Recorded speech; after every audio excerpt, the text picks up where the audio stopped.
திருச்செந்தூர் சுப்பிரமணிய சுவாமி திருக்கோவிலில் நிர்வாகம் மீது திருச்செந்தூர் நகராட்சி ஆணையம் குற்றச்சாட்டு. அறுபடை வீடுகளில் இரண்டாம் படை வீடான திருச்செந்தூர் சுப்பிரமணிய சுவாமி கோவிலானது கடற்கரைக்கு அருகில் அமைந்திருக்கிறது.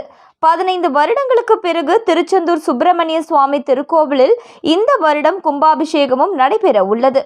இந்த கும்பாபிஷேக பணிகள் கடந்த 2022ஆம் ஆண்டிலிருந்தே சுமார் 300 கோடி ரூபாய் செலவில் நடந்து கொண்டிருக்கின்றன. உலகளவில் புகழ்பெற்ற இந்த கோவிலில் விசேஷ விரத விடுமுறை நாட்களில் ஆயிரக்கணக்கான பக்தர்களும், சாதாரண நாட்களில் நூற்றுக்கணக்கான பக்தர்களும் சுவாமி தரிசனம் செய்வது வழக்கமான ஒன்றாக உள்ளது. அத்துடன் கோவிலுக்கு வரும் பக்தர்கள் இங்குள்ள கடற்கரையில் புனித நீராடி சுவாமி தரிசனம் செய்வதும் இயல்பான ஒன்றாகும். மேலும் பௌர்ணமி நாட்களில் கோவில் கடற்கரையில் இரவில் குடும்பத்தோடு தங்கி வழிபாடு செய்வார்கள். இன்றைய தினம் வருடத்தின் முதல் ஞாயிற்றுக்கிழமை விடுமுறை தினம் என்பதால் பக்தர்களின் கூட்டம் அதிகமாகவே திருச்செந்தூரில் காணப்பட்டு வருகின்றது. இதில் ஐயப்ப பக்தர்களின் வருகையும் திருச்செந்தூர் நோக்கி இருந்து வருகின்றது. வரக்கூடிய பக்தர்கள் நாழிக்கிணறு செல்லும் பிரதான சாலையில் மலம் கலந்த சாக்கடை கழிவு நீர் பெருக்கெடுத்து கரை புரண்டு ஓடுகிறது. இந்த கழிவு நீர் ஆனது திருக்கோவிலில் திருப்பணிகள் நடைபெறுவதால் பக்தர்களின் வசதிக்காக அமைக்கப்பட்ட தற்காலிக கழிப்பிடம் மற்றும் குளியலறைகளில் இருந்து கழிவு நீரானது வெளியேறி வருகின்றது. இதனால் அப்பகுதி மக்கள் மற்றும் பக்தர்கள் துர்நாற்றம் வீசி வெளிவரும் கழிவு நீரினால் மிகுந்த சிரமத்திற்கு ஆளாகி உள்ளனர்.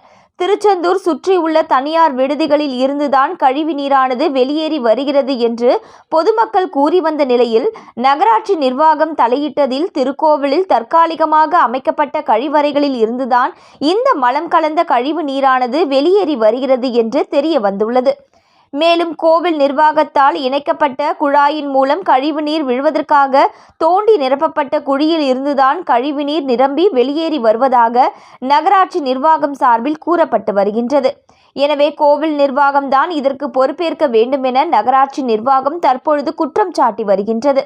பக்தர்களுக்கு இடையூறாக சாலைகளில் கழிவு நீரானது தேங்கி இருப்பதால் நகராட்சி நிர்வாகம் வேறு வழியின்றி சுகாதார கேடு ஏற்படாதவாறு அதனை தடுக்கும் வகையில் கழிவு நீரை உறிஞ்சும் இயந்திரம் மூலம் தூய்மை பணிகள் மும்முரமாக நடைபெற்று வருகின்றது.